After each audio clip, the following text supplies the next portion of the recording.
ونستعينه ونستغفره ونعوذ بالله.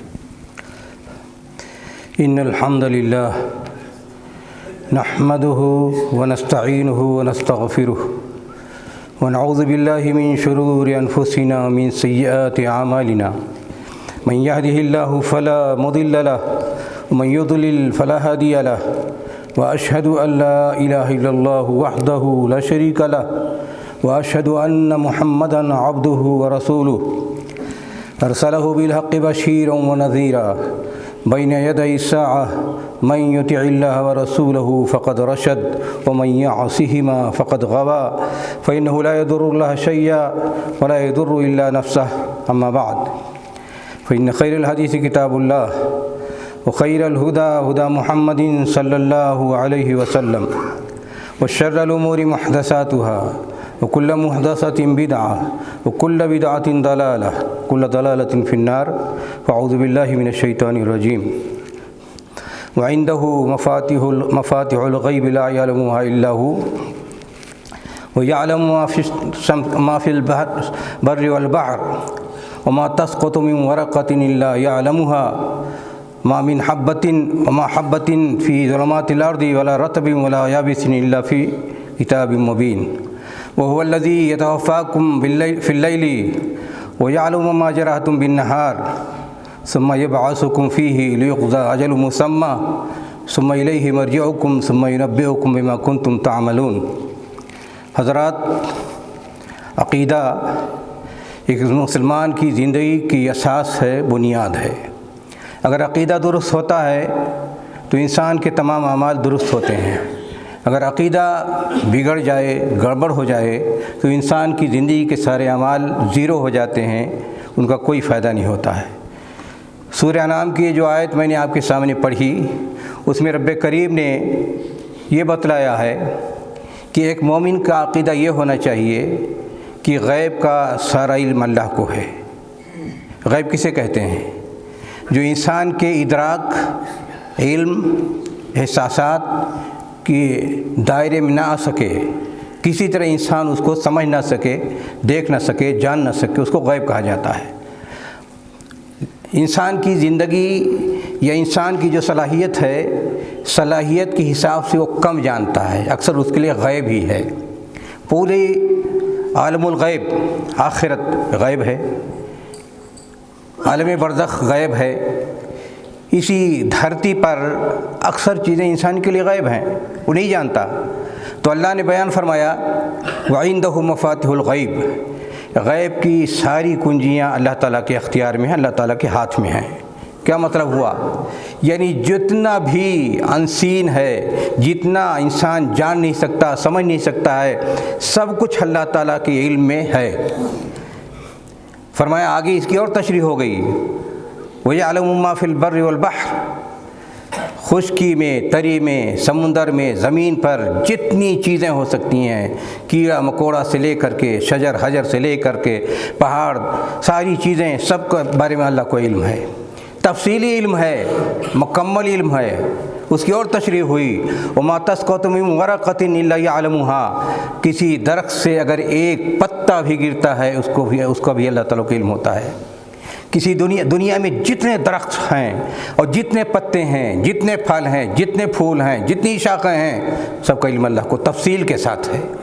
اور فرمایا خشکی میں، تری میں جتنی مخلوقات ہیں، سب کا علم اس کو اللہ کو ہے. ایک چیونٹیاں جتنی پائی جاتی ہیں، ان کی روزی کا نظام، ان کے چلنے کے نظام، ان کے زندہ رہنے کا نظام، مچھلیاں جتنی پائی جاتی ہیں سمندروں میں، ایک ایک کا اس کا علم ہے، اس کی نظام زندگی کا علم ہے، ان کے کھانے پینے کا علم ہے، موت و حیات کا علم ہے. یہ علم ہے، اتنا تفصیلی علم ہے.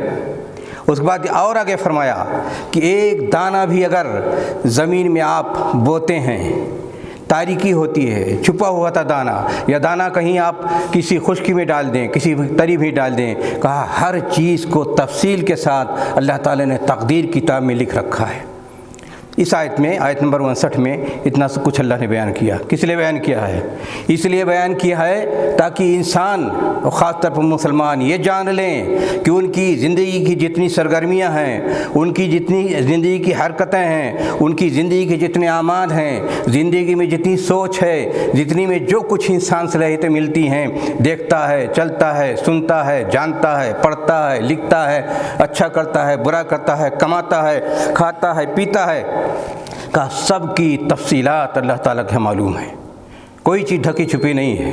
اگر یہ یقین ہمارے اندر پیدا ہو جائے کہ اللہ عالم الغیب ہے، اس تفصیل کے ساتھ کہ اگر ہم ایک لفظ بولتے ہیں ما یلفظ من قول الا لدیہ رقیب عتید، ایک لفظ انسان اگر بولتا ہے تو اس کو ذمہ دار فرشتے ریکارڈ کر لیتے ہیں.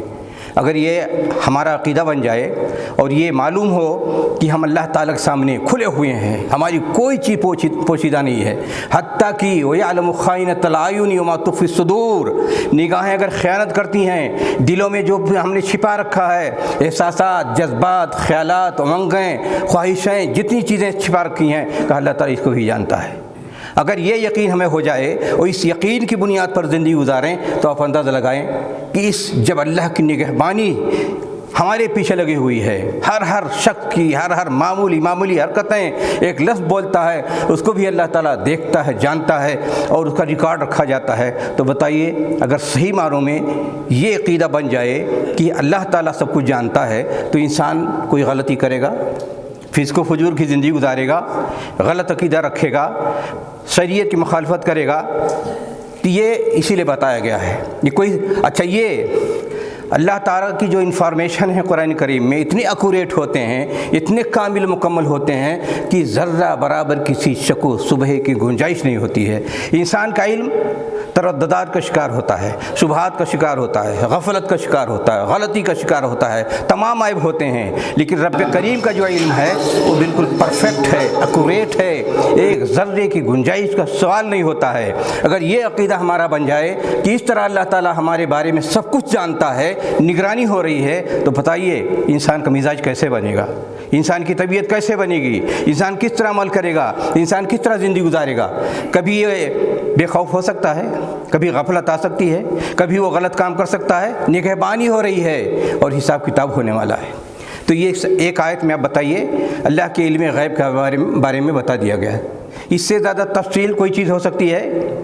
جب یہ بتا دیا ایک ذرے کا علم ہے، ایک چونٹی کا علم ہے، ایک پتے کا علم ہے اور ایک مچھلی کا علم ہے، ساری تفاصیل موجود ہیں، تو اس کے بعد کچھ بچا؟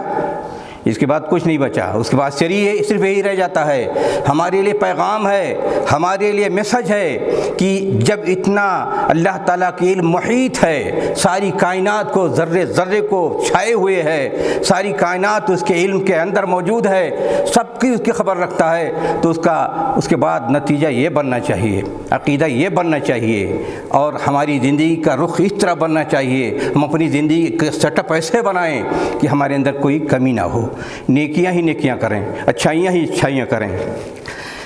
دوسرے پہلو دیکھیے، اگر ایک آدمی یا ایک مسلمان برائی کرتا ہے اور جانتا ہے کہ ایک چیزیں اللہ تعالیٰ دیکھتا ہے اور اس کا حساب کتاب ہونے والا ہے، تو اس کی زندگی پر اس کا اثر کیسے مرتب ہونا چاہیے؟ کیا غفلت کا شکار ہونا چاہیے؟ کہ ہمیشہ مستعد رہنا چاہیے، چاقو چوبند رہنا چاہیے کہ کوئی غلطی مجھ سے نہ ہو ورنہ پکڑے جائیں گے؟ اس دنیا کی زندگی میں اگر کوئی پولیس سے آپ کی نگراں ہو، کوئی جاسوس آپ کا نگراں ہو تو پھونک کر قدم اٹھائیں گے، کہیں پکڑ میں نہ جائیں، کہیں گرفتار نہ کر لیے جائیں، کہیں ڈنڈے نہ لگنے شروع ہو جائیں. تمام پریشانیوں سے انسان ہمیشہ مستعد رہے گا، ہمیشہ چاقو چوبند رہے گا.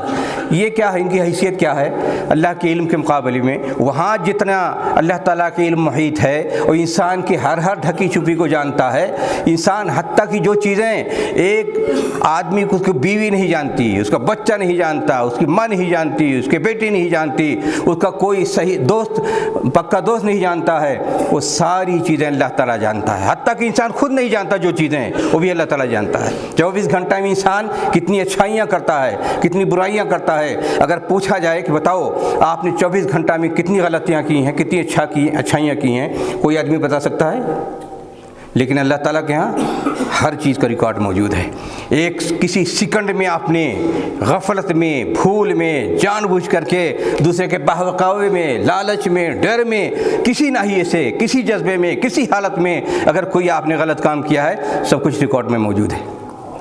اور قیامت کے دن یہ ساری چیزیں سامنے آ جائیں گی۔ اللہ تعالیٰ نے فرمایا، رسول گرامی صلی اللہ علیہ وسلم فرمایا، انما ہی اعمالکم احصیھا لکم ثم یوفیکم ایھا فمن وجد خیرا فلیحمد اللہ ومن وجد غیر ذلک فلا یلومن الا نفسہ۔ کہا جو تمہارے اعمال ہیں نا، اسی کو ہم پورا مکمل طور پر جوڑ کے رکھتے ہیں، شمار کر کے رکھتے ہیں اپنے فرشتوں کے ذریعے، اور پھر اس کو تم کو پورا قیامت کے دن بدلہ دے لیا جائے گا، سامنے پیش کر دیا جائے گا کہ دیکھو یہ تم نے کیا ہے، یہ تم نے انجام دیا ہے دنیا میں، یہ اچھائیاں کی ہیں، برائیاں کی ہیں۔ کہا جو آدمی قیامت کے دن اپنے نام اعمال میں اگر دیکھے گا کہ وہ اس کا خیر ہے، اچھا ہے، اعمال نامہ بہتر ہے، تو اس کو چاہیے اللہ تعالیٰ کی حمد بیان کرے، اور اگر دیکھے کہ شر ہے، برائیاں جو کی ہیں، اس کا سب کچھ ریکارڈ موجود ہے، فلا یلومن الا نفسہ، تو اپنے آپ کو ملامت کرے، وہ خود اس کا ذمہ دار ہے۔ تو یہ ہے عقیدہ علم غیب سے انسان کے اندر بیداری آتی ہے، ذمہ داری پیدا ہوتی ہے، احساس و شعور پیدا ہوتا ہے، اپنی حیثیت جانتا ہے، دنیا آخرت کے بارے میں فکر کرتا ہے، اس کو کس طرح رہنا چاہیے، چلنا چاہیے، کیا عقیدہ بنانا چاہیے، ساری تعلیمات اس سے مل جاتی ہیں جو اللہ تعالیٰ نے اس آیت میں بیان فرما دیا ہے۔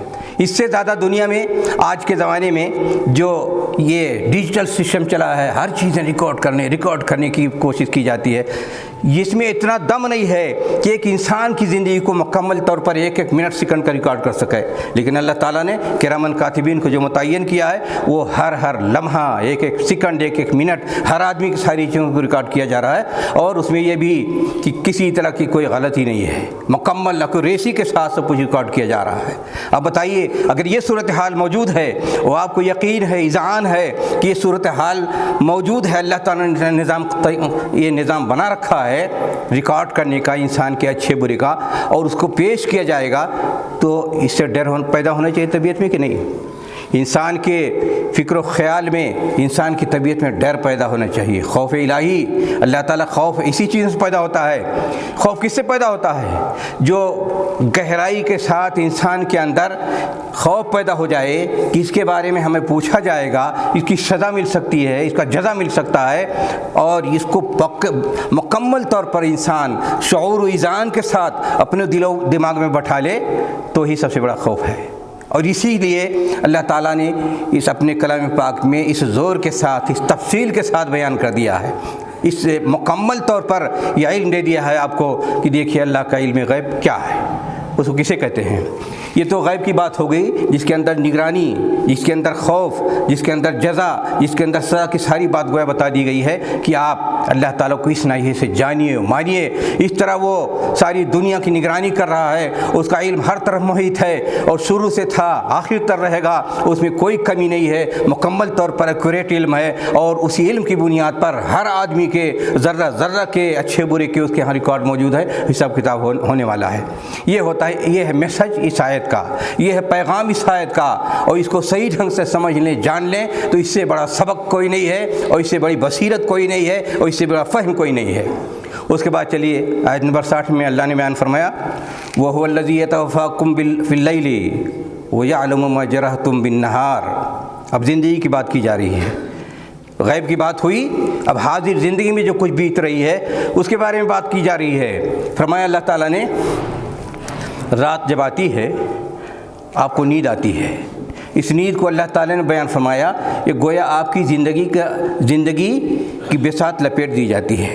آپ جب زندہ ہیں، جب آپ جاگ رہے ہوتے ہیں، آپ کی حرکت و برکت ہے، بھاگ دوڑ رہے ہیں، لیکن جب سب سو جاتے ہیں تو اس کی حرکت رہ جاتی ہے، کوئی سرگرمی رہ جاتی ہے، تو اس کو اللہ تعالیٰ نے وفات تعبیر کیا کہ وہ آپ کو رات میں وفات دے دیتا ہے، یعنی آپ معطل ہو جاتی ہے زندگی، سب سو جاتے ہیں، کوئی کسی طرح کی سرگرمی نہیں رہ جاتی ہے، تو اس کو اللہ تعالیٰ نے وفات دیا۔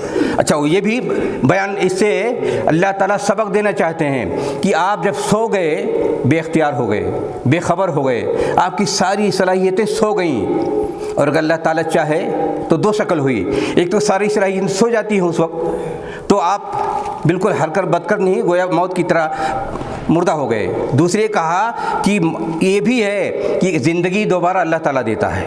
جب آپ سو گئے اور آپ کا کوئی اختیار نہیں رہ گیا، ساری صلاحیتیں ڈیڈ ہو چکی ہیں اس وقت، تو دوبارہ جو زندہ کرتا ہے اللہ تعالیٰ، نیند سے اٹھے تو اس کو گویا زندگی اللہ تعالیٰ نے دوبارہ دی ہے۔ موت کو یہاں جس طرح بیان کیا ہے کہ آپ کیا سمجھتے ہیں زندگی کو، کہا جب سو گئے وہ بھی موت ہی ہے، اور وہ اس وقت کوئی اختیار نہیں ہوتا ہے، بس اوقات انسان سو جاتا ہے اور زندگی سے چلا جاتا ہے، اٹھانے والے اٹھاتے رہتے نہیں اٹھتا۔ تو سونے والے بھی اگر سو گئے، اللہ کی مشیت نہ ہو کہ دوبارہ زندہ ہو، تو ختم ہے انسان کی زندگی۔ تو دو شکل میں کہ آپ کی ساری سرگرمیاں جب سو جاتے ہیں تو معطل ہو جاتی ہے، وہ بھی موت کی ایک ہی حیثیت ہے، اور دوسری شکل یہ کہ اگر اللہ تعالیٰ کی مشیت نہ ہو اٹھانے کی تو آپ نہیں اٹھ سکتے ہیں، سو گئے تو سو گئے، ختم ہو گئے۔ جس طرح آپ کی ساری زندگی کی صلاحیتیں معطل ہیں اور سرگرمیاں ختم ہیں، تو اللہ تعالیٰ زندگی بھی لے لے۔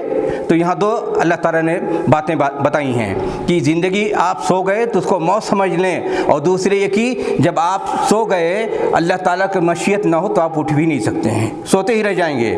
اگر اللہ کی مشیت یہ ہو کہ جتنے لوگ دنیا میں سوئے ہیں دوبارہ نہ اٹھیں تو سوئے رہ جائیں، ختم۔ کسی کے پاس اختیار ہے کہ جگا سکے؟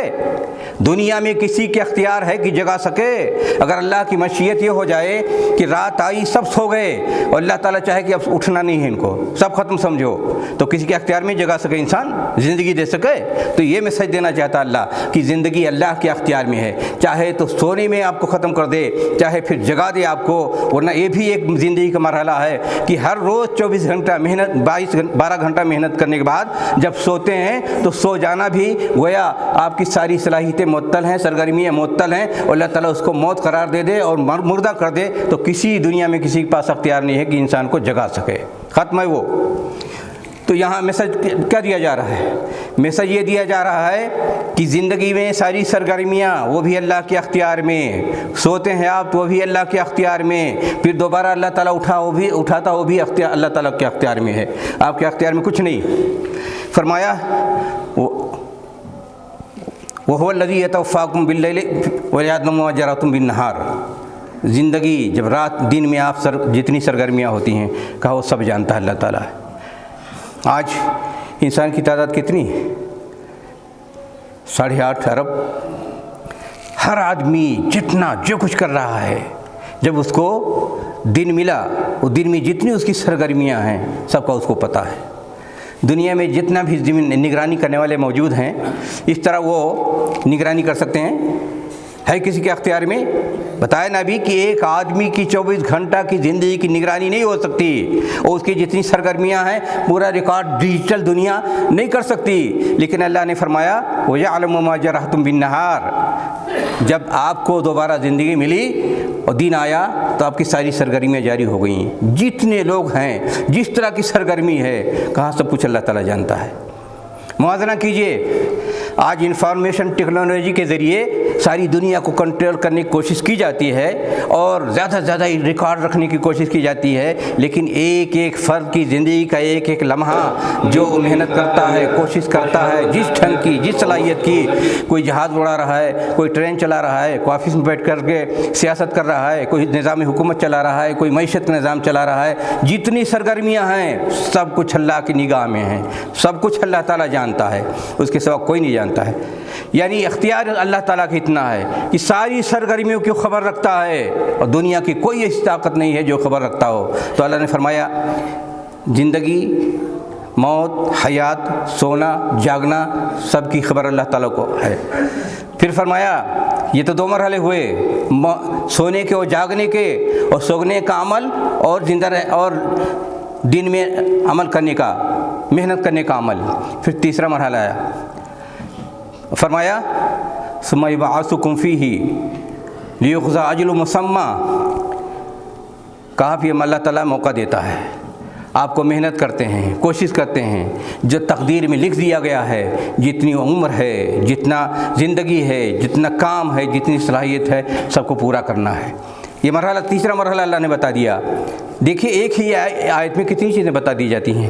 کہا تیسرا مرحلہ یہ ہے، سونے اور جاگنے اور عمل کرنے اور نہ عمل کرنے کے بعد تیسرا مرحلہ یہ ہے کہ آپ کو جتنی زندگی ملی ہوئی ہے، تقدیر میں جتنا لکھ دیا گیا ہے، کون کتنا جیے گا، کتنا کھائے گا، کتنا روزی کمائے گا، کتنا عمل کرے گا، کس کی صلاحیت ہوگی، کہا وہ پورا مرحلہ اور پورا فترہ اور پورا ٹائم پورا کرنا ہے۔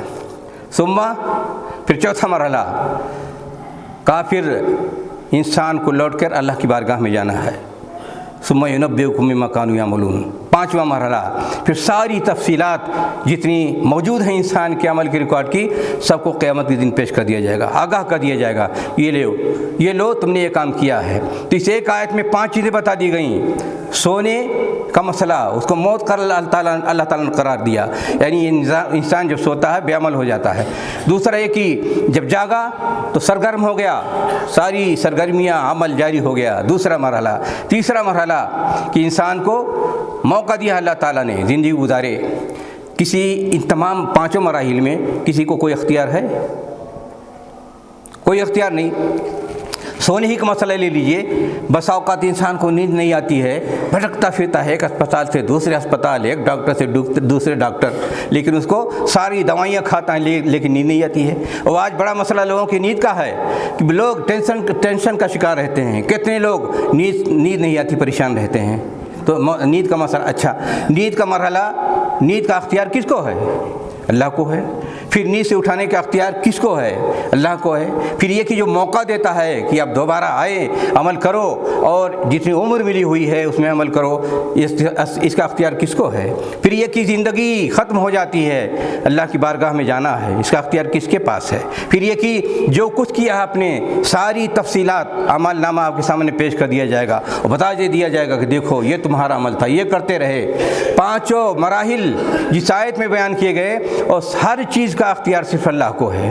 اب یہ آپ کا عقیدہ، ایک مسلمان کا، ایک انسان کا عقیدہ کیسے بننا چاہیے؟ عقیدہ یہ بننا چاہیے جب سارا اختیار اللہ کی ہاتھ میں ہے تو ہمیں اسی طرح زندگی گزارنا چاہیے جس طرح اللہ تعالیٰ نے حکم دیا ہے۔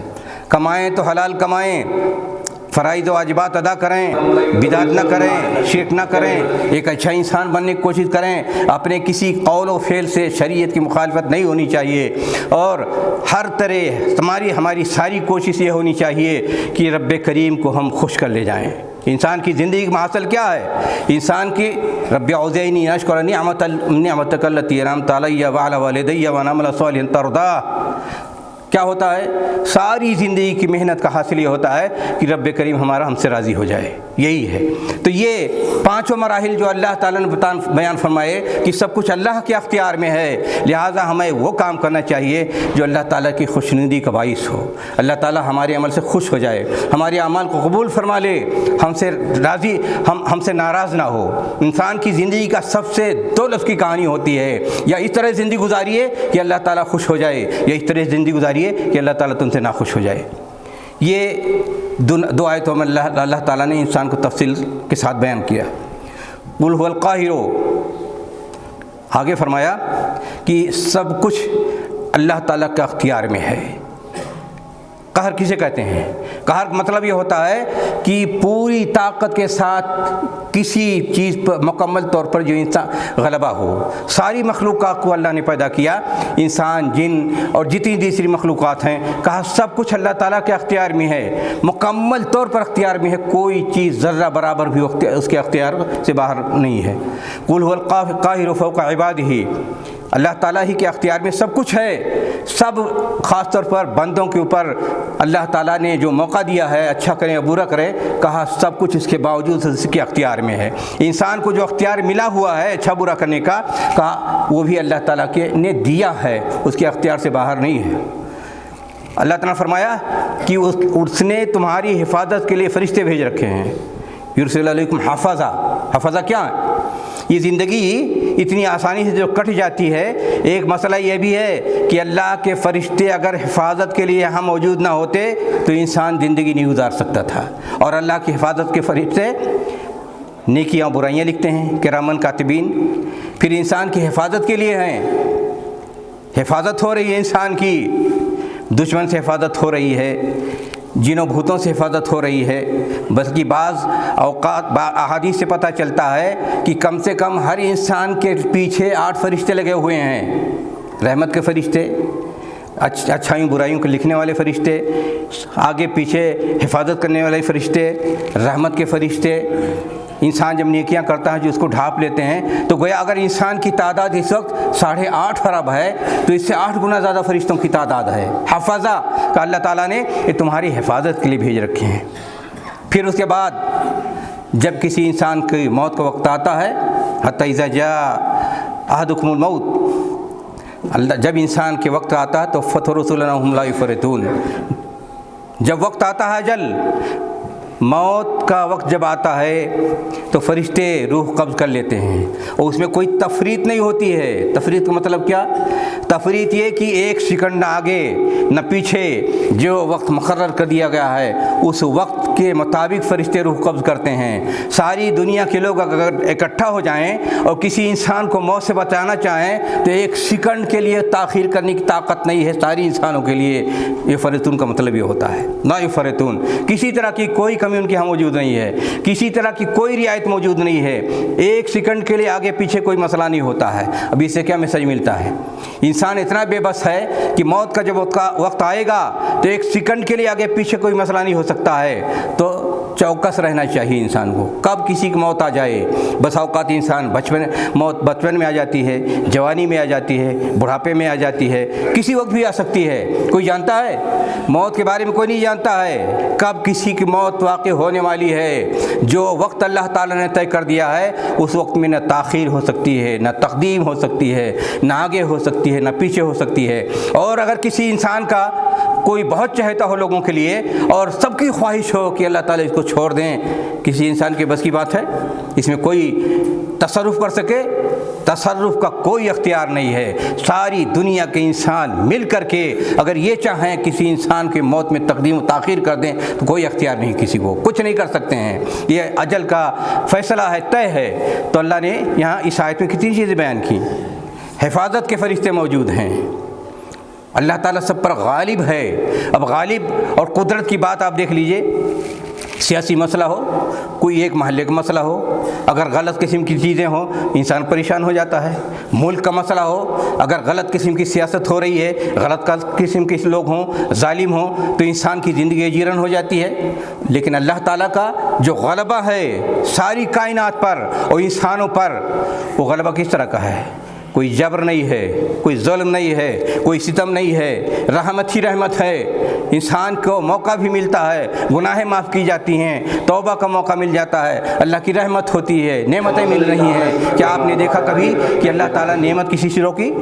اگر بارش روک لے دنیا ختم ہو جائے، اگر سورج طلوع ہونا بند ہو جائے دنیا ختم ہو جائے گی، اگر چاند نکلنا آنا جانا بند ہو جائے دنیا کے لیے زحمت بن جائے گی۔ اگر اللہ تعالیٰ انسان کو روزی نہ دے، روک لے سب کہ کسی کو کوئی پھل نہیں اگے گا، دانہ ہی نہیں ہوگا، تو انسان پریشان ہو جائے گا۔ یہاں اگر کسی طرح کا کوئی ظلم ہوتا ہے تو انسان کی زندگی لے لی جاتی ہے، قتل کر دیا جاتا ہے، مار دیا جاتا ہے، طرح طرح کی سزائیں دی جاتی ہیں، جیل بھیج دیا جاتا ہے، انسان کی روزی روٹی بند کر دی جاتی ہے، نوکری معطل کر دیا جاتا ہے۔ لیکن انسان جی رہا ہے، اللہ کو گالی دیتا ہے آدمی، اس کو بھی روزی مل جاتی ہے، شرک کرتا ہے اس کو بھی روزی مل جاتی ہے، بدعت کرتا ہے اس کو بھی روزی مل جاتی ہے، باغی ہے اس کی بھی روزی نہیں بند ہوتی ہے، اس کا بھی کھانا دانا نہیں بند ہوتا ہے۔ تو اللہ تعالیٰ نے کی جو قدرت ہے، اللہ تعالیٰ کا جو اقتدار ہے، اللہ تعالیٰ کی جو حکومت ہے، اللہ تعالیٰ کی جو مالکیت ہے، ساری دنیا پر ذرے ذرے پر قائم ہے، بندوں پر قائم ہے۔ لیکن وہ وہاں جور نہیں، وہاں ظلم نہیں، وہاں جبر نہیں، مہلت ہے، توبہ کی گنجائش ہے، معافی کا مسئلہ ہے، ساری چیزیں ہو رہی ہیں۔ اور اگر اللہ تعالیٰ انسان کے گناہوں کو نظر انداز نہ کرے تو اکثر انسان ختم کر دیے جائیں۔ آج اتنی بڑی تعداد ہے، اگر نظام لاگو ہو جائے مالکیت کا تو کوئی انسان بچے گا؟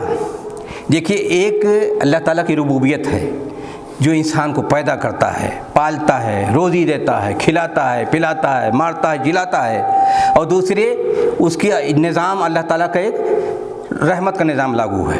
رحمت کا نظام کیا ہے؟ رحمت کا نظام یہ ہے کہ گالی دیتے ہیں وہ لوگ روزی پاتے ہیں، جو لوگ سرکشی کرتے ہیں وہ بھی روزی پاتے ہیں، جو ملحد ہیں وہ بھی روزی پاتے ہیں، کسی کی روزی بند نہیں ہوتی۔ یہ رحمت کا نظام ہے، اسی رحمت کی بنیاد پر یہ دنیا چل رہی ہے اور قیامت تک چلے گی۔ اگر رحمت کا نظام دنیا میں نہ ہوتا، جزا و سزا کا فوراً دنیا میں نظام ہو جاتا تو دنیا کب کی ختم ہو گئی ہوتی۔ آج اگر جائزہ لے لیں، دنیا میں جتنے انسان بس رہے ہیں، اکثریت کافر، مشرک، گناہگار، فاسق، فاجر، ظالم، ستمگر، قاتل، خونی، زناکار، حرام خور، ساری برائیاں جتنی ہوتی ہیں آج اکثریت اسی میں لت پت ہے۔ حتیٰ کہ اگر دیکھا جائے مسلمانوں کو تو اکثریت برائیوں میں ڈوبی ہوئی ہے۔ اور مختصر کر دیں، صرف اہل حدیثوں کو دیکھا جائے تو اس میں کتنے اچھے ہیں، کتنے نیک لوگ ہیں، لیکن اس کے باوجود دنیا میں اللہ تعالیٰ نے ہے اس میں کوئی خلل نہیں ہے۔ جو نظام روزی بنایا ہے اس میں کوئی خلل نہیں ہے، جو نظام رحمت بنایا ہے اس میں کوئی خلل نہیں ہے۔ انسان کو ساری چیزیں مل رہی ہیں، سب کچھ مل رہی ہیں اور فراوانی سے مل رہی ہیں، اور آدمی محنت کرتا ہے، پراسپرٹی بھی آتی ہے، پیس بھی آتی ہے۔ یہ کیا ہے؟ نظام رحمت ہے۔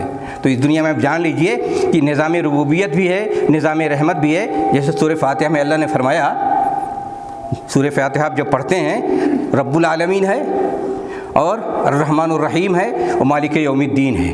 نظام جزا و سزا کو کلی طور پر قیامت کے لیے چھوڑ رکھا ہے، اور یہاں نظام رحمت قائم ہے اور نظام ربوبیت قائم ہے۔ نظام ربوبیت اگر صرف رہتی تب بھی انسان کی پکڑ ہو سکتی ہے، لیکن اس کے بعد اللہ نے فرمایا رب العالمین کے بعد مالک یوم الرحمن الرحیم، تو رحمان اور رحیم ہے اللہ تعالیٰ۔ اچھا، اس میں بھی دو نظام، رحمان یعنی جتنے ہیں دنیا میں گالی دینے والے یا اچھے برے، سب پر اللہ تعالیٰ کی رحمت ہے، جی رہا ہے، کھا رہا ہے، سو رہا ہے، جاگ رہا ہے، زندگی ملی ہوئی ہے۔ اور الرحیم کا مطلب یہ ہوتا ہے کہ رحمت کا خاص نظام مومنوں کے ساتھ ہے، بالمؤمنین رؤوف الرحیم، خاص نظام ہوتا ہے رحمت۔ تو الرحیم، اللہ تعالیٰ الرحمن ہے سب کے لیے، مومن کافر ساری کائنات کے لیے، اور رحیم بالمومنین، مومنوں کے ساتھ رحیم ہے، یعنی خاص اسپیشل نظام رحمت ہے مومنوں کے لیے۔ رحمت نازل ہوتی ہے، اس کی نیکیاں بڑھائی جاتی ہیں، نیکیاں قبول ہوتی ہیں، قیامت کے دن اس کو ساری چیزیں ملیں گی اور جنت میں جائے گا، لیکن وہاں کافر کو کچھ نہیں ملے گا۔ تو یہ نظام رحمت قائم ہے اللہ تعالیٰ کا، اور نظام رحمت میں خاص الخاص نظام رحمت مومنوں کے لیے موجود ہے۔ تو آپ اندازہ لگائیے کہ جو اللہ نے بیان فرمایا کہ یہ ہم نے لوگوں کے لیے نگراں بنا رکھے ہیں، یہ بھی نظام رحمت کا ایک حصہ ہے۔ اگر پیدا کر کے اللہ تعالیٰ چھوڑ دیتا ہے، جاؤ تم جانو، تمہارا کام جانے، تم ہم سے کوئی لینا دینا نہیں ہے، تو انسان جی سکتا تھا؟ اسی لیے رسول اکرم صلی اللہ علیہ وسلم نے اپنی امت کو یہ دعا سکھائی تھی کہ آپ دعا کیجئے، یا حی یا قیوم برحمتک استغیث، اللہ تعالیٰ تو رحمان ہے، تو رحیم ہے، معاف کرنے والا ہے، میری گناہوں کو معاف کر دے، میری مدد فرما، ولا تکلنی الی نفسی طرفۃ عین، پلک جھپکنے تک کے لیے مجھے میرے اوپر نہ چھوڑ، مجھے نہ چھوڑ، تم جانو تمہارا کام جانے، ایک پلک جھپکنے تک کے لیے۔ تو ایک مومن کی یہ دعا ہوتی ہے، اصلح ریشانی کلہ ولا تکلنی الی نفسی طرفۃ عین، میرے سارے حالات کو درست کر دیجئے اور پلک جھپکنے تک مجھے میرے حوالے نہ کرنا۔ تو یہ جو اللہ نے بیان فرمایا کہ هو القاہر فوق عبادہ ویرسل علیکم حفظا حتی اذا جاء احدکم الموت توفت رسلنا وهم لا يفرطون، یہ پورا نظام اللہ تعالیٰ کے ہاتھ میں، سارا اقتدار اللہ کے ہاتھ میں۔ کبھی اس ناحیے سے غور کیا جاتا ہے، کبھی اس ناحیے سے غور کیا جاتا ہے، کبھی اس ناحیے سے قرآن شریف پڑھیں کہ نظام قدرت، نظام حکومت، اقتدار، غلبہ، تسلط، سب کچھ اللہ تعالیٰ کے اختیار میں ہے۔ اگر اللہ تعالیٰ کے اختیار میں نہ ہوتا کہ دنیا نہیں چل سکتی تھی۔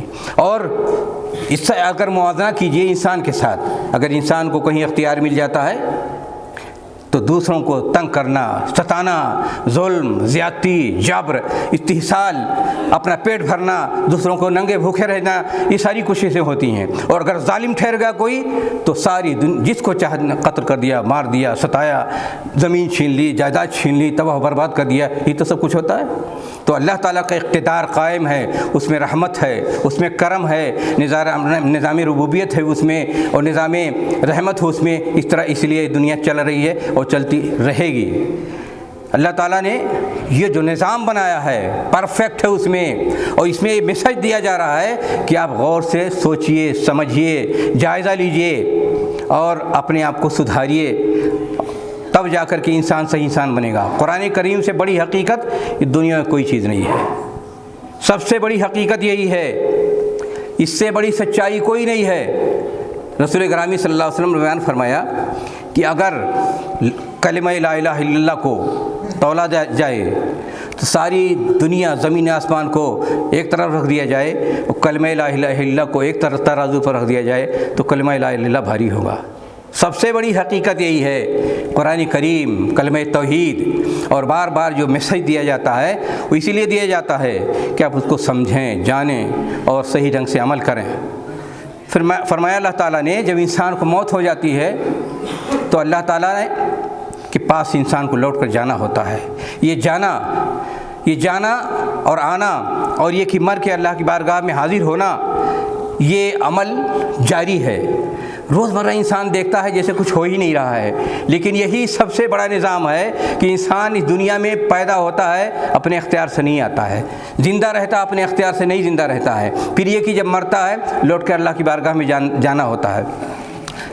پھر فرمایا کہ انسان جب مرتا ہے تو اللہ کی بارگاہ میں پیش کیا جاتا ہے اور اللہ تعالیٰ کے سامنے پیش ہوتا ہے، وہ اسرع الحاسبین، فوری حساب کتاب ہو جاتا ہے۔ یہاں اگر کوئی غلطی ہوتی ہے تو کمیشن بیٹھتا ہے، بس اوقات سال گزر جاتا ہے چھان بین میں اور فیصلہ نہیں ہوتا ہے۔ تو اللہ نے بیان فرمایا حساب کتاب کا نظام اللہ تعالیٰ کے یہاں فوری ہو جاتا ہے، دیری نہیں لگتی ہے، سب کچھ صحیح ریکارڈ ہے، صحیح ڈھنگ سے فیصلہ ہو جاتا ہے، وہ اسرع الحاسبین۔ لہذا انسان کو سوچنا چاہیے جتنا اچھا برا عمل کر رہا ہے وہاں کوئی نہ ٹھکی چھپی چیز رہ سکتی ہے، نہ اس میں اپنے من سے منمانی کر سکتا ہے، تصرف نہیں کر سکتا ہے، وہ اسرع الحاسبین، جلد سے جلد فیصلہ فرما دے گا۔ الا لہ الحکم وہو اسرع الحاسبین، اسی کے اختیار میں سب کچھ ہے، وہاں کوئی دوسرے تیسرے کے لیے مداخلت کی گنجائش نہیں ہوتی ہے۔ میسج اس سے کیا ملتا ہے؟ اس آیت سے پیغام کیا ملا؟ اس آیت سے پیغام یہی ملتا ہے کہ آپ نے جو کچھ کیا ہے، جو کچھ دنیا میں اعمال بجا لائے ہیں، سب کچھ صحیح ڈھنگ سے اس کو ریکارڈ کیا گیا ہے، اللہ کی بارگاہ میں پیش کیا جائے گا اور وہ فیصلہ بھی ہو جائے گا اور جلد حساب کتاب ہو جائے گا۔ اور بس اوقات حساب کتاب دنیا میں بھی ہوتا ہے، جب انسان بہت زیادہ ظلم و سرکشی کرتا ہے اور دوسروں کی زندگی اجیرن بن جاتی ہے تو اللہ تعالیٰ تھوڑا بہت یہاں بھی مزہ چکھا دیتا ہے۔ تو اسرع الحاسبین میں یہ بھی ہے کہ دنیا میں بھی کچھ انسان کو اس کی غلط فہمیوں، ان کی برائیوں کا مزہ چکھا دیا جائے، اور آخرت میں تو مکمل طور پہ حساب کتاب ہوگا ہی۔ اور اس کو اللہ تعالیٰ نے فرمایا کہ یہ کیا ہے نظام؟ یہ دنیا میں جب کہیں عذاب آتا ہے کسی پر، کیوں عذاب آتا ہے؟ جبکہ جزا و سزا کا سارا اختیار اور سارا معاملہ قیامت کے دن چھوڑ دیا گیا ہے، کہ اس لیے ہے یہ نظام توازن ہے۔ ولولا دفع اللہ الناس بعضهم ببعض لهدمت صوامع وبيع وصلوات ومساجد يذكر فيها اسم اللہ۔ کاش جب دنیا میں ظلم جبر بھر جاتا ہے اور مقدس سے مقدس چیزیں بھی نہیں بچ پاتی ہیں تو اللہ تعالیٰ ان ظالموں کو آپس میں ٹکرا دیتے ہیں، اس کے بعد پھر بیلنس آف پاور حاصل ہو جاتا ہے۔ یہ بھی نظام اللہ تعالیٰ نے بنا رکھا ہے۔ آپ دیکھیے نا، جب کوئی ہٹلر پیدا ہوا تو بھی تباہ ہوا، دوسری طاقتیں آ گئی، جب کمیونزم پیدا ہوا تو دوسری طاقتیں آئیں، ان کو تباہ و برباد کر دیا گیا۔ تو یہ مقامی سے لے کر کے انٹرنیشنل طور پر اللہ تعالیٰ نے یہ نظام بنایا ہے کہ جب زیادہ ظلم ہونے لگتا ہے اور اس دنیا میں سیکرڈ چیزیں بھی، مقدس چیزیں بھی پامال ہونے لگتی ہیں تو اللہ تعالیٰ کچھ ایسا سسٹم کرتے ہیں کہ انسان ٹکرا کے بیلنس آف پاور ہو جائے، ایک کے ہاتھ میں طاقت نہیں رہے۔ یہ ہوتا رہتا ہے، آپ دیکھتے رہتے ہیں، تاریخ پڑھیے یا کسی محلے میں، کسی گھر میں، کسی ملک میں، کسی گاؤں میں، کہیں بھی دیکھیے جو ظلم آیا، عذاب آیا، اور عذاب ڈھنگ کی شکلیں ہوتی ہیں، آتا ہی رہتا ہے۔ تو کس لیے آتا ہے؟ اس لیے وہ اسرع الحاسبین کے تحت یہ چیزیں آتی ہیں کہ بس اوقات دنیا میں جلد چکتا کر دیا جاتا ہے تاکہ انسان اس دنیا میں دوسروں کو رہنے کے لیے چین و سکون سے رہنے کا موقع مل جائے۔ اس وقت فرمایا قل هو القادر اللہ یبعث علیکم، اللہ تعالیٰ قادر ہے اس پر کہ تمہارے اوپر عذاب نازل کر دے، آسمان سے اوپر سے عذاب نازل کر دے، تمہارے پیر کے نیچے سے عذاب نازل کر دے، یا تمہارے او یلبسکم شیعا۔ یہاں تین شکل بتائی عذاب کی کہ دنیا میں بس اوقات عذاب آ سکتا ہے، وہ اسرع الحاسبین کے تحت۔ پہلی بات یہ بتائی کہ یہ عذاب کیسے آ سکتا ہے کہا پہلا یہ کہ آپ کے اوپر سے عذاب آ جائے. اوپر سے عذاب آتا ہے کہ نہیں آتا ہے؟ کبھی آندھیاں آ جاتی ہیں، کبھی زبردست بارش ہو جاتی ہے، کبھی زلزلے آ جاتے ہیں، اور کبھی سیلاب آ جاتا ہے. تو کبھی اوپر سے عذاب آتا ہے، کبھی نیچے سے عذاب آ جاتا ہے، آتا رہتا ہے. اور اس زمانے میں خاص طور پر جدھر دیکھو کبھی سیلاب آ رہا ہے، کبھی آندھی آ رہی ہے، کبھی بارش ہو رہی ہے، کبھی اولے برس رہے ہیں، اور اتنی کثرت کے ساتھ کہ انسان کی معیشت تنگ ہو جاتی ہے، زندگی تنگ ہو جایا کرتی ہے. کہا یہ بھی اسرع الحاسبین کے تحت ساری چیزیں ہیں. تو یہ ہو رہا ہے کس لیے ہوتا ہے؟ تاکہ انسان کے جو سرکشیاں بڑھ گئی ہیں، جو ظلم و زیادتی بڑھ گئی ہیں، وہ کم کر دیا جائے، وہ اپنی اوقات میں آ جائے. انسان کو اللہ تعالیٰ اوقات میں لانے کے لیے سارا نظام بنایا ہے کہ کبھی کبھی اس طرح کا ہوتا ہے کہ انسان کو اوپر عذاب آتا ہے. تو یہ عذاب جب آتا ہے، آپ دیکھ رہے ہیں نا، پریشانی بڑھتی ہے. مسلمان تو بہت سے توبہ استغفار بھی کرنے لگتے ہیں، اور کفار کے اندر جو جبر ہوتا ہے، جو اکڑ ہوتی ہے، جو غرور ہوتا ہے، گھمنڈ ہوتا ہے، اس میں بھی کمی آتی ہے. اور انسان نے بہت کچھ بنایا بنایا ہوتا ہے، ساری چیزیں بہہ جاتی ہیں. تو یہ ہوا. تیسری چیز جو سب سے زیادہ بھیانک ہوتی ہوئے، او یلبسکم شیعا، کہا خود تمہارے اندر جب سرکشی و بدماشی کرو گے تو فرقہ پرستی پیدا ہوگی، جھگڑے پیدا ہوں گے. اور یلبسکم شیعا، تمہارے اندر مختلف گروہ آپس میں پیدا ہو جائیں، لڑنا بھڑنا شروع کر دیں. آپ دیکھ رہے ہیں دنیا میں کتنے فرقے پیدا ہوتے رہتے ہیں، محلے میں، گلی میں، ملک میں، انٹرنیشنل طور پر. یہ سب جو حق سے اتر جاتے ہیں، سچائی کو نہیں مانتے ہیں، ظلم و زیادتی بڑھ جاتی ہے، تو مختلف فرقے پیدا ہوتے رہتے ہیں. کہیں گنڈوں کا فرقہ پیدا ہو گیا، کہیں بدماشوں کا فرقہ پیدا ہو گیا، کہیں غلط قسم کے تاجروں کو پیدا ہو گیا، کہیں سود خوروں کا پیدا ہو گیا، کہیں شراب خوروں کو پیدا ہو گیا، کہیں زناکاروں کو پیدا ہو گیا. ہوتے ہیں کہ نہیں ہوتے ہیں؟ اور پھر یہ کہ جو دینداروں میں بھی ہیں، ان میں بھی اگر نفس پرستی آتی ہے، لالچ آتی ہے، حرص آتی ہے، غرور آتا ہے، جہالت پیدا ہوتی ہے، تو ان میں بھی فرقہ پیدا ہو جاتے ہیں. یہ فرقے کیوں پیدا ہوتے ہیں؟ فرقے اللہ نے بیان فرمایا یہ تمہاری بدعملی کا نتیجہ ہوتے ہیں. اللہ کے رسول نے بیان فرمایا کہ دنیا میں یہ ہوتا رہا ہے، یہ انسان کی سرکشی اور بدماشیوں کا نتیجہ ہوتا ہے، فرقے پیدا ہوتے رہتے ہیں. تو فرمایا کہ یہود کے اندر 71 فرقے پیدا ہوئے، اور یہ نصارہ کے اندر 72 پیدا ہوئے، اور مسلمانوں کے اندر 73 فرقے پیدا ہو جائیں گے. 73 فرقے وہ جو ایک عقیدے کی بنیاد پر یکسانیت رکھیں گے. شیعوں کے فرقہ پیدا ہو گیا، اور جہمیہ کا پیدا ہو گیا، معتزلہ کا پیدا ہو گیا، خارجیوں کا پیدا ہو گیا. پھر اہل سنت جو بنے رہے اس میں بھی پیدا ہو گئے، حنفی ہیں، شافعی ہیں، مالکی ہیں، دیوبندی ہیں، بریلوی ہیں، فلاں ٹھکا. یہ تو بھی پہچان رکھتے ہیں، لیکن اس کے علاوہ ایک ہی فرقے میں مثلا اہل حدیث دیکھیے ساری دنیا میں جو ظلم و زیادتی، جو مکر، جو جھوٹ، سرکشی، دنیا داری کی بنیاد پر الگ الگ بن جاتے ہیں، یہ فرقے ہیں کہ نہیں ہیں؟ یہ کیا ہیں؟ یہ اللہ کا عذاب ہوتے ہیں. جب انسان سرکشی کرتا ہے، بدماشی کرتا ہے، تو اللہ نے بیان فرمایا تیسری شکل دنیا میں جو اسرع الحاسبین کے تحت ساری چیزیں آتی ہیں وہ یہی کہ پہلا تو یہ کہ اللہ تعالیٰ آسمان سے عذاب اتار دے، دوسرا یہ کہ اندر سے عذاب اتار دے، اور تیسرا یہ کہ آپ کو خود آپس میں لڑا دے. وَيُذِيقَ بَعْضُكُمْ بَأْسَ بَعْضٍ، آپس میں لڑتے بھی خوب. بھئی دیکھیے یورپ امریکہ میں کتنی لڑائیاں ہوئیں. پہلی جنگ عظیم ہوئی، دوسری جنگ عظیم ہوئی، اور خاص طور پر امریکہ نے 100 سال کے اندر کوئی 1 ارب انسانوں کو مارا ہوگا، ڈائریکٹ انڈائریکٹ. یہ ہے وَيُذِيقَ بَعْضُكُمْ بَأْسَ بَعْضٍ کہ ایک دوسرے کو ظلم و ستم کو مزہ چکھائیں. یہ سب ہو رہا ہے. تو یہ دنیا میں اسرع الحاسبین کے ساتھ یہ آیا کہ دنیا میں جب انسان کی ظلم و زیادتی بڑھتی ہے، جب انسان کا جبر بڑھتا ہے، جب انسان بدماشیاں کرتا ہے تو کوئی سزا ملتی ہے، انسان چیختا چلاتا ہے مجھے کیوں ستایا جا رہا ہے، مجھے کیوں مارا جا رہا ہے، میں کیوں پریشان ہوں. تو 2 شکل ہوتی ہے. ایک تو یہ کہ اگر سچا انسان، اچھا انسان ہے تو اللہ تعالیٰ اس کو اور اچھا بنانا چاہتے ہیں تاکہ دنیا میں صاف ستھرا بن جائے، اور آخرت میں جب اس کی بات پرس ہو تو وہ جنت میں چلا جائے. اور دوسری شکل ہوتی ہے جب بد کردار ہوتا ہے انسان، غلط کار ہوتا ہے، معصیت میں ڈوبا ہوا ہوتا ہے، فاسق و فاجر ہوتا ہے، شرک و بدعت کرتا ہے، حرام خوریاں کرتا ہے، دوسروں کو ستاتا ہے، پریشان کرتا ہے. تو اس صورت میں جب عذاب آتا ہے، اور جتنا زیادہ ظلم ہوگا اس دنیا میں اتنا زیادہ اس پر عذاب ہو سکتا ہے. تو عذاب آتا ہے اور شکل شکل میں آتا ہے. اس میں غور کرنے کی بات ہوتی ہے کہ انسان سوچے کہ ہم کیوں ستائے جا رہے ہیں، ہم کیوں پریشان ہیں۔ اگر وہ سچا و اچھا مخلص انسان ہے تو اس کو سمجھ لینا چاہیے کہ وہ اللہ تعالیٰ کی رحمت ہے، اللہ تعالیٰ اس کو صاف ستھرا بنا رہا ہے دنیا میں۔ اور اگر ظالم ہے، بد کردار ہے، جھوٹا ہے، عیاش ہے، مکار ہے، نفاق زدہ ہے، وہ دوسروں کی خون چوستا ہے، حلال حرام کی کوئی تمیز نہیں ہے، جانور کی زندگی گزارتا ہے، اور یہ فرد سے لے کر سماج، گھر، بلکہ ایک قومی مسئلہ بن جائے، اس وقت جب عذاب آتا ہے تو یہ اللہ تعالیٰ کا عذاب ہوتا ہے، یہ اثر الحاسبین کے تحت ہوتا ہے۔ آج آپ دیکھیے دنیا میں آج مسلمان چلاتا ہے اور ذلیل ہے ہر جگہ۔ کیوں ذلیل ہے؟ جو منصب دیا گیا تھا مسلمانوں کو کہ ساری دنیا کو ہدایت کے راستے پہ لے کے چلو، ساری دنیا کی رہنمائی کرو، اچھائی کو پھیلاؤ، برائی سے روکو، آج اپنے منصب کو اس نے چھوڑ دیا ہے۔ جو ذمہ داری دی گئی تھی اس ذمہ داری کو اس نے نظر انداز کر دیا ہے۔ جس طرح دنیا جی رہی ہے اس سے بدتر زندگی گزارنے کی کوشش کرتا ہے۔ نتیجہ یہ ہے اس کی مار پڑ رہی ہے۔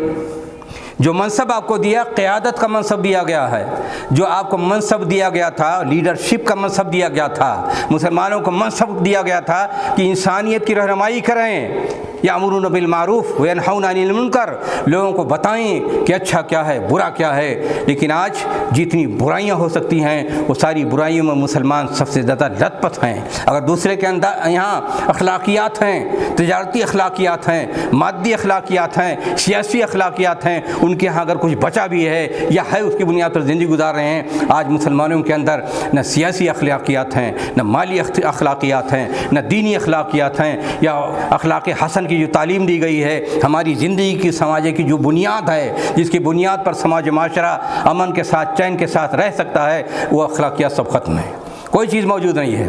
ایک مسلمان کی حیثیت یہ ہوتی ہے کہ اگر ایک ذرہ کسی کا اس سے نقصان ہو جائے تو اس کے اندر چبھن پیدا ہوتی ہے۔ لیکن آج صورتحال یہ ہے کہ ادھر دیکھو قبضہ مافیا بڑھتے چلے جا رہے ہیں، کرپٹ قسم کے بڑھتے چلے جا رہے ہیں، ناجائز قبضے بڑھتے چلے جا رہے ہیں، خیانتیں بڑھتی چلی جا رہی ہیں، حرام خوریاں بڑھتی چلی جا رہی ہیں۔ دولت حاصل کرنے کے لیے انسان جتنے ہتھ کنڈے ہو سکتے ہیں وہ سب کچھ استعمال کرتا ہے اور کسی جگہ رکنے کی کوشش نہیں کرتا ہے۔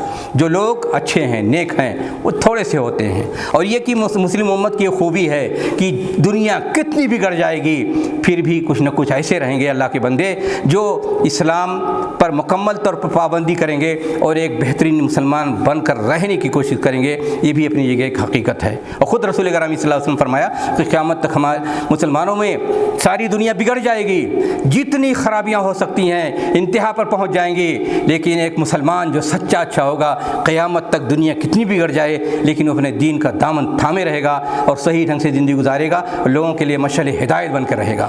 یہ ہے نظام اللہ تعالیٰ کا۔ تو وہ اثر الحاسبین، اللہ نے فرمایا کہ لوگوں کو جب مصیبت آتی ہے، پریشانیاں آتی ہیں تو پوچھتے ہیں اس پریشانی سے کون نجات دے گا۔ انسان کی مجبوری آج بھی ساری دنیا میں جتنے سرکش ہیں، جتنے ظالم ہیں، جب ان کے اوپر پڑتی ہے تو بھی بل بلانے لگتے ہیں، کون بچائے گا مصیبت سے۔ اور بہت سے واقعات ہیں، بہت سے ایسے واقعات، حتیٰ کہ کمیونسٹوں کا سب سے بڑا ظالم جو حکمراں گزرا ہے، اس کو بھی جب اس کی بچی نے کرسچینٹی اختیار کر لی، اس کی بیوی نے خودکشی کر لی تو بھی پریشان ہوا۔ لوگوں سے پوچھا کیا کریں، بتاؤ ہم کیا کریں، راستہ ہمارے لیے کیا ہے۔ یہ جو فرانس کا ایک مشہور ادیب مفکر تھا سارٹر، تو زندگی بھی کہتا تھا جو نظر آ رہا ہے صرف اتنے وجود ہے، بقیہ جو ہم نہیں دیکھتے ہیں، نہیں جانتے ہیں، اس کو کوئی وجود نہیں ہے۔ آخرت نہیں ہے، جنت جہنم نہیں ہے، قبر نہیں ہے، عالم برزخ نہیں ہے۔ کہا دنیا میں جو کچھ ہے اتنا ہی ہے، اسی کے نام پر وجودی فلسفہ و وجودی ادب مانا جاتا ہے۔ لیکن اس کو جب موت کا وقت قریب آیا اور اس کو ہاتھ شل ہو گئے تو کہا کوئی لاؤ، ترش لاؤ جو اللہ کے درمیان، ہمارے درمیان واسطہ بن جائے، ہم اس سے کچھ مانگیں۔ لوگوں نے پوچھا تم تو اللہ کو نہیں مانتے تھے اور جو دنیا نظر آ رہی اتنے کو مانتے تھے، اب کیا ہو گیا؟ کہا سب بکواس تھا۔ تو ایسا وقت آتا ہے جب مصیبت و پریشانیاں آتی ہیں تو ساری دنیا کو اپنی اوقات کا پتہ چل جاتا ہے، وہ اچھی طرح جان جاتے ہیں ہماری حیثیت کیا ہے، تو اس وقت وہ بھی بل بلانا شروع کر دیتے ہیں۔ تو اللہ نے پوچھا کہ لوگ کہتے ہیں پریشانی جو ہماری آ رہی ہے تو کون اسے ہمیں بچا دے، کون اسے بچائے گا؟ کہا پریشانی آدمی کو دھرتی پہ آ سکتی ہے، سمندر پر سفر کر رہا اس پر آ سکتی ہے، ہوائی جہاز اڑا رہا اس پر وہاں آ سکتی ہے، کہا جتنی ڈھنگ کی پریشانیاں ہو سکتی ہیں، اور زندگی میں ہر انسان ہم کہیں نہ کہیں وہ پریشان ہوتا ہے، وہ ساری دنیا اس کے لیے تاریک ہو جاتی ہے، پھر وہ اس کو ڈھونڈتا ہے کوئی بچانے والا ہے، کوئی ہمارے لیے بچانے والا موجود ہے کہ نہیں ہے، اس وقت سب پریشان ہوتا ہے۔ تو اللہ نے فرمایا کہ کون لوگ پوچھتے ہیں کہ کون ہمیں دنیا کی جتنی مصیبتیں ہو سکتی ہیں زمین میں یا فضا میں یا سمندر میں، کون ہمیں اسے بچائے گا؟ اس وقت انسان روتا ہے، گڑ گڑاتا ہے، دعائیں کرتا ہے، خوشی زور زور سے روتا دھوتا ہے۔ وہ انسان کی زندگی کا سب سے زیادہ کم ترین لمحہ ہوتا ہے اور سب سے زیادہ یقین کا لمحہ ہوتا ہے۔ بس اوقات اسی وقت انسان سدھر جاتا ہے، اس کی سرکشی دور ہو جاتی ہے۔ تو اللہ نے فرمایا کہ بتا دیجئے کہ اللہ وہ اس وقت وعدہ بھی کرتا ہے کہ اللہ تعالیٰ نے اگر ہمیں اس سے بچا دیا تو ہم بہت اچھے بن کے رہیں گے، اللہ کے شکر گزار بن کر رہیں گے، سرکشی نہیں کریں گے، جہالت نہیں کریں گے، ظلم و زیادتی نہیں کریں گے۔ اس وقت اعتراف بھی ہوتا ہے، وعدہ بھی ہوتا ہے، اور اپنی حیثیت کی پہچان بھی ہوتی ہے۔ تو اللہ نے فرمایا کہ دیکھو یہ کیوں کہا گیا، یہ کیوں اس آیت میں کہا گیا، اس لیے بتانے کے لیے کہ انسان کے احساسات اور جذبات اس وقت پگھل جاتے ہیں جب پریشانی میں مبتلا ہوتا ہے۔ جب پریشانی آتی ہے تو سب کچھ اس کی ہیکڑی ختم ہو جاتی ہے، غرور ختم ہو جاتا ہے، بدماشیاں ختم ہو جاتی ہیں۔ وہ اس وقت کا لمحہ اتنا زیادہ قیمتی بھی ہوتا ہے، اتنا زیادہ انسان کی مجبوری کی بھی ہوتا ہے، انسان کی اس وقت تضرع کی بھی وقت ہوتا ہے، دعا و گریہ زاری کی بھی وقت ہوتا ہے۔ کہ ایسے وقت میں انسان پریشان ہوتا ہے تب دعا کرتا ہے اور وعدہ کرتا ہے کہ اب غلط کام نہیں کریں گے۔ ہوتی ہے نا صورتحال، یہ جب وقت آتا ہے تو ہوتی ہے نا صورتحال۔ اللہ تعالیٰ نے بیان فرمایا، کفار مکہ کا بیان کیا۔ جب مکہ میں رسول اکرم صلی اللہ علیہ وسلم دعوت و تبلیغ کرتے تھے، یہ مشرکین نہیں مانتے تھے اور پھر بھی شرک کرتے رہتے تھے۔ تو اللہ نے کہا پوچھئے ان سے، جب یہ سمندر میں تجارتی سفر کرتے ہیں، کشتی ڈوبنے لگتی ہے تو کس کو پکارتے ہیں؟ اس وقت خالص اللہ کے بندے بن جاتے ہیں۔ اس وقت ساری دنیا کے جتنے معبودان باطل ہوتے ہیں سب کو انکار کر دیتے ہیں، لیکن جیسے باہر آتے ہیں پھر شرک کرنے لگتے ہیں۔ تو اللہ نے فرمایا انسان کی کمزوری ہے، جب وہ پریشان ہوتا ہے ساری دنیا اس کے لیے تاریک ہو جاتی ہے، کوئی مددگار اور نجات دہندہ نظر نہیں آتا، اس وقت چیختا ہے، چلاتا ہے، دعائیں کرتا ہے، گڑ گڑاتا ہے، روتا ہے اور ایسا لگتا ہے جیسے آج اس کے اندر یقین و ایذان کے چشمے پھوٹ پڑے ہیں، آج وہ سچائی کو جان لیا ہے، آج اس کے دل و دماغ میں معرفت کی قندیلیں جل اٹھی ہیں، اس وقت یہ کیفیت ہوتی ہے۔ پھر اللہ نے فرمایا یاد رکھو دنیا کے جتنے انسان ہیں اللہ تعالیٰ ہی نجات دہندہ ہے، اس کے سوا کوئی نجات نہیں دے سکتا ہے، لیکن پھر انسان کی کمزوری یہ ہوتی ہے کہ جیسے نجات پاتا ہے پھر شرک کرنے لگتا ہے، وعدے وعید بھول جاتا ہے، کمزوریاں بھول جاتا ہے۔ یہ انسان کی نفسیات جو ہے اللہ تعالیٰ نے اس آیت میں بیان کر دیا ہے کہ خود غرضی کی نفسیات، کمزوری کی نفسیات، مفاد پرستی کی نفسیات۔ درس یہ دیا جاتا ہے کہ مسلمانوں تم جینوین بن کے رہو، صرف وہ لمحہ نہ انتظار کرو کہ تمہارے پر مصیبت آئیں تب رونا دھونا شروع کر دو، ہمیشہ اللہ سے لو لگائے رکھو۔ نمازیں کس لیے پڑھی جاتی ہیں؟ اپنی ذات کے اعتراف کے لیے، اللہ کے اعتراف کے لیے کہ اللہ بالا ہے، اللہ برتر ہے، ہم کمزور ہیں، وہ اس کے سامنے سجدہ ریز ہیں، ہم اسی سے مانگتے ہیں۔ اس ایذان کو، اس معانی کو، ان مفاہیم کو دلوں و دماغ میں اتارنے کے لیے یہ ساری چیزیں رکھی گئی ہیں۔ تو اس آیت میں سب سے بڑا جو انسان کے لیے سبق ہے اور انسان کی نفسیات کو اللہ تعالیٰ نے جھنجھوڑ دیا ہے کہ تم جب پریشان ہوتے ہو تو اس پریشانی ہی کے وقت اللہ کو نہ پکارو، اس خود غرضی کا مظاہرہ نہ کرو، بلکہ زندگی میں ہمیشہ ہر حال میں اللہ کو یاد کرتے رہو، اسی سے لگاؤ، تمہاری دنیا بھی سنور جائے گی اور تمہاری آخرت بھی سنور جائے گی۔ تو یہاں پھر اللہ نے فرمایا کہ لیکن تم پھر بگڑ جاتے ہو، وانتم تشرکون، پھر شرک کرنے لگتے ہو۔ تو یہ 6 آیتوں میں اللہ تعالیٰ نے سورہ انعام کی جو آپ کے سامنے پڑھی گئیں اس کی تشریح کی گئی، کتنے حقائق بیان کیے گئے۔ دنیا کی کسی کتاب میں، انسان کی لکھی ہوئی کتاب میں ہزاروں صفحات لکھ ڈالے، لاکھوں صفحات لکھ ڈالیں، ساری دنیا کے لوگ مل کر کے اگر چاہیں کہ 6 آیتوں میں اللہ تعالیٰ نے جو حقائق بیان کیے ہیں وہ اگر بیان کر سکے تو بیان نہیں کر سکتا ہے۔ اللہ تعالیٰ نے انسانوں کو اتنی اچھی کتاب دی ہے، اتنی بہتر کتاب دی ہے، جو اس کے اندر کی صفائی کرتا ہے، ان کے باہر کی صفائی کرتا ہے، ان کے دل کی بھاوناؤں کو درست کرتا ہے، احساسات و جذبات کو درست کرتا ہے، انسان کی اس کی حقیقت کو بیان کرتا ہے، آخرت کو بیان کر دیتا ہے، جنت کو بیان کر دیتا ہے، جہنم کو بیان کرتا ہے، برزخ کی زندگی بیان کرتا ہے۔ یہ ساری چیزیں بیان کر دی گئی ہیں۔ کس لیے بیان کی گئی ہیں؟ اسی لیے بیان کی گئی ہیں تاکہ امت محمدیہ کا جو منصب دیا گیا ہے ہمیشہ اپنے منصب کو جانے، سچائیوں کے ساتھ رہے، سچائیوں کو پھیلائے اور سچائیوں کے ساتھ زندگی گزارنے کی کوشش کرے۔ اندازہ لگائیے، ان 6 آیتوں میں جو میں نے بیان کی تفصیل کے ساتھ آپ کہیں پا سکتے ہیں؟ اگر نہیں پا سکتے ہیں تو قرآن کریم کو کیوں مطالعہ نہیں کرتے؟ کیوں نہیں اس کو پڑھ کر کے اپنے آپ کو درست کرتے؟ اپنے آپ کو درست کرنے کے لیے یہی سب سے بڑی چیز ہے۔ قرآن کو جب آپ پڑھیں گے، اس میں غور کریں گے اور اس کے مطابق اپنے آپ کو ڈھالیں گے، اللہ تعالیٰ کو مطلوب یہ ہے کہ ہر مسلمان اپنے آپ کو اس طرح بنائے جس طرح قرآن کریم میں ایک مسلمان کی تصویر کھینچی گئی ہے کہ کیسا ہوتا ہے، اس طرح بنانے کی کوشش کیجیے۔ آج سب کچھ ہوتا ہے، بہت سی کتابیں پڑھتے ہیں، تھیریز پڑھتے ہیں، لوگ زندگی گزارتے ہیں، ہر ڈھنگ کے افکار و خیالات کو سامنے رکھتے ہیں، لیکن آج بہت کم لوگوں کو توفیق مل پاتی ہے کہ قرآن کریم کو صحیح ڈھنگ سے پڑھیں، غور سے پڑھیں یا روزانہ پڑھنے کی کوشش کریں اور اپنے مشکلات و پریشانیاں ہیں اس کو قرآن کی روشنی میں حل کرنے کی کوشش کریں۔ جب بھی کوئی حل کرنے کی کوشش کیا اپنی مشکلات کو قرآن کی روشنی میں، اس کو حل ملا۔ جرمنی میں ایک یہودی لڑکا تھا، وہ ایک ترکی مسلمان تھا، اس کی دکان تھی، بچپن سے آتا رہتا تھا۔ ان کو اس بچے کو ان سے اتنی انسیت ہو گئی کہ وہ اپنے گھر کی جتنی مشکلات ہوتی تھی یا اس کو جو پریشانیاں ہوتی تھی تو آ کر بتاتا اور وہ قرآن شریف سے اس کا کوئی حل بتا دیتے۔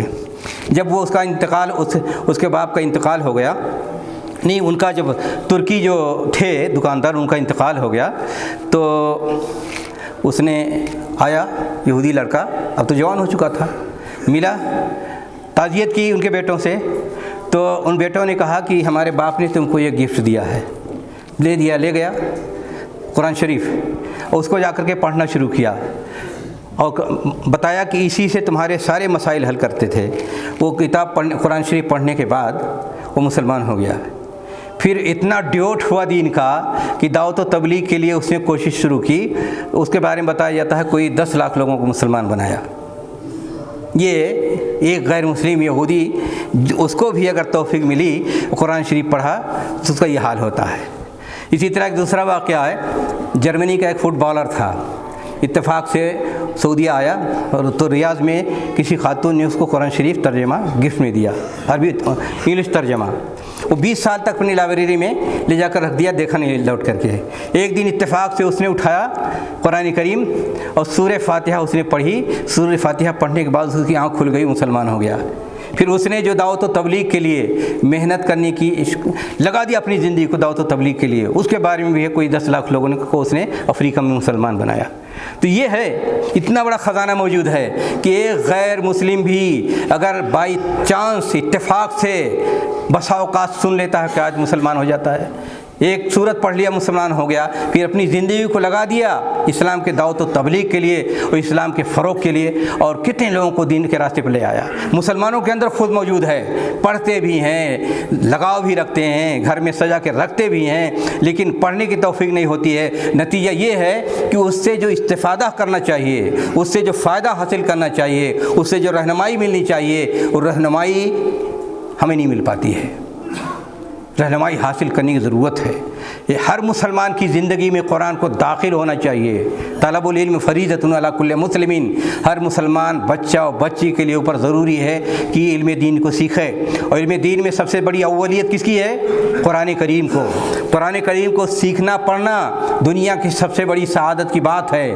جو لوگ قرآن کریم پڑھتے ہیں، دل سے جان سے اس کو جانتے مانتے ہیں، ان کو اس سے فائدہ دنیا آخرت کا حاصل ہوتا ہے۔ جو آدمی معنی بھی نہیں سمجھتا ہے لیکن اس کی برکتیں صرف پڑھنے سے جو مل سکتی ہیں، انسان اس سے محروم نہیں رہ سکتا ہے۔ کوئی اور کتاب پڑھتا ہے، انسان کو کچھ کو ثواب ملتا ہے، لیکن قرآن کریم کو صرف آدمی معنی نہیں جانتا ہے، پڑھتا ہے صرف، وہ ٹیکسٹ پڑھ سکتا ہے تو اس کے بارے میں رسول گرامی صلی اللہ علیہ وسلم بیان فرمایا کہ ایک حرف پڑھتا ہے تو اس کو 10 نیکیاں ملتی ہیں، اور رمضان میں ہوئی بڑھ کر کے 700 اور 700 سے زیادہ ہو سکتا ہے۔ ایک مرتبہ قرآن شریف اگر ختم کر لے انسان رمضان کے مہینے میں، جتنا ثواب پائے گا آدمی گن سکتا ہے؟ گن نہیں سکتا ہے۔ تو قرآن کی برکتیں ہیں۔ ایک آدمی ٹرکی کا تھا، قرآن شریف پڑھنا بھی نہیں جانتا تھا، وہ سطروں پر انگلی گھماتا تھا اور صرف یہ کہتا تھا، روتا تھا کہ اللہ تعالیٰ یہ بھی تیرا کلام ہے، اللہ تعالیٰ یہ بھی تیرا کلام ہے۔ یہ کیا ہے؟ یہ جذبہ ہے، محبت ہے، لگاؤ ہے۔ تو لگاؤ ہونا چاہیے۔ سب سے پہلا مرحلہ یہ ہوتا ہے کہ قرآن کریم کو اللہ کا کلام سمجھیں، اس سے لگاؤ رکھیں، اس سے محبت کریں۔ اگر ان پڑھ ہیں، ایک لفظ نہیں جانتے ہیں، تو جیسے وہ ترکی کا وہ آدمی بوڑھا حرم شریف میں بیٹھ کر کے وہ اپنی سطروں پر انگلی پھیرتا رہتا تھا، صرف یہ کہتا تھا اللہ یہ بھی تیرا کلام ہے، اللہ یہ بھی تیرا کلام ہے، اور روتا تھا۔ یہ جذبہ ہوتا ہے۔ تو قرآن کریم سے اس طرح جذباتی لگاؤ ہونا چاہیے مسلمان کو۔ اگر یہی جذباتی لگاؤ ہی پیدا ہو جائے تو ہمارے بہت سے مسائل حل ہو سکتے ہیں۔ محبت اگر ہوگی قرآن سے تو آپ نماز پڑھیں گے، محبت ہی قرآن کریم سے تو آپ زندگی میں غلط کام نہیں کریں گے۔ محبت ہوگی اگر قرآن کریم سے تو آپ ڈریں گے کہ یہ ہماری محبت کے تقاضے کے خلاف ہے کہ قرآن سے محبت بھی کرتے ہیں، روتے بھی ہیں، لیکن پریشان کریں، یہ آپ کو زیبا نہیں ہوگا۔ تو یہ ہے کہ اللہ کے کلام کو آپ سمجھیں، جانیں، پڑھنے کی کوشش کریں۔ اور سب سے بڑا مسئلہ یہ کہ خود جب انسان پڑھتا ہے دین کو تب اس کو زیادہ درک حاصل ہوتا ہے، اس کو زیادہ گہرائی ملتی ہے، روشنی ملتی ہے، جائزہ لیتا ہے۔ لیکن صرف سننے کی عادت رکھے تو سننے کی عادت میں سے بہت زیادہ ترقی نہیں ہوتی ہے، زندگی بھر سنتا ہی رہتا ہے۔ کوشش یہ ہونی چاہیے کہ ہم سیکھنے کی کوشش کریں، جاننے کی کوشش کریں۔ زندگی میں ہماری مشغولیات بے شمار ہیں، لیکن سب سے بڑی مشغولیت، بہترین مشغولیت یہ ہوگی کہ آپ قرآن کریم کی تلاوت کریں، اس کو پڑھیں، سمجھیں۔ اگر روزانہ ایک صفحہ پڑھ ڈالیں، اس کا ترجمہ بھی پڑھ ڈالیں تو آپ کو بہت کچھ مل سکتا ہے، بہت کچھ حاصل ہو سکتا ہے۔ آپ کی زندگی کی روش درست ہو سکتی ہے، آپ کی طرز زندگی پر اس کا اچھا اثر پڑ سکتا ہے، آپ ایک اچھے انسان بن سکتے ہیں۔ اور خاص طور پر آج اپنی نوجوانوں کو، نئی نسل کو درست کرنے کے لیے اگر گھروں بھی قرآن سے لگاؤ کا مظاہرہ نہیں ہوگا تو آپ بتائیے مستقبل ان کا کیا حال ہوگا؟ کیا یہی گانے بجانے والے پیدا ہوں گے؟ کیا یہی صرف یہ ناچ گانے دیکھنے والے پیدا ہوں گے؟ سوشل میڈیا کے دیوانے اور بھٹکنے والے پیدا ہوں گے؟ تو ذمہ داری یہ ہے کہ اپنے گھروں میں قرآن کو زندہ رکھیں، پڑھتے رہیں۔ نبی اکرم صلی اللہ علیہ وسلم فرمایا وہ گھر مردہ ہوتا ہے جس میں اللہ کا ذکر نہیں ہوتا ہے، جس میں اللہ کے قرآن کو پڑھا نہیں جاتا ہے، وہ گھر زندہ ہوتا ہے جس میں اللہ تعالیٰ کی قرآن کی تلاوت ہوتی ہے اور لوگ قرآن سے لو لگاتے ہیں۔ تو گھر کو، اپنی نئی نسل کو درست کرنے کے لیے ضروری یہ ہے کہ قرآن سے لگاؤ پیدا کریں، قرآن کو گھر میں زندہ رکھیں، قرآن کو پڑھیں تاکہ نئی نسل بھی اس کو سنے، جانے، اس کے دل و دماغ کو کی تاثیر ہو اور وہ اچھا انسان بنے۔ اگر آپ اپنی نئی جنریشن کی تربیت کرنا چاہتے ہیں تو سب سے بڑی تربیت یہی ہو سکتی ہے کہ خود آپ کے گھر زندہ ہو جائے، قرآن کے ذریعے وہ سنیں، دیکھیں، جانیں تاکہ ان کو بھی لگاؤ ہو۔ اللہ تعالیٰ ہم سب کو توفیق عطا فرمائے کہ ہم دین کو صحیح طور پر سمجھیں، دین کے مطابق زندگی گزاریں۔ اللہ العالمین ہم سب کو تمام آفات، بلیات، مشکلات سے بچائے، ہماری نئی نسل کی تربیت کا توفیق عطا فرمائے، نئی نسل کو دین کا وفادار بنا دے، دین کو سچا اچھا بنا دے، ہم سب کو مل جل کر کے زندگی گزارنے کی توفیق عطا فرما دے۔ ہم قرآن و سنت کی دعوت و تبلیغ کو آگے بڑھائیں اور مل جل کر کے اس کو آگے بڑھائیں، ہمارے لیے بہت بڑی قوت و طاقت بن جائے۔ اللہ تعالی ہمارے اندر اتحاد پیدا کر دے، ہماری دلوں کو جوڑ دے، ہماری مشکلات دور فرما دے، دین کو ہماری ترجیحی زندگی میں داخل کر دے، ہمیں تمام قسم کے آفات و بلیات سے بچائے۔ وآخر دعوانا ان الحمد للہ رب العالمین۔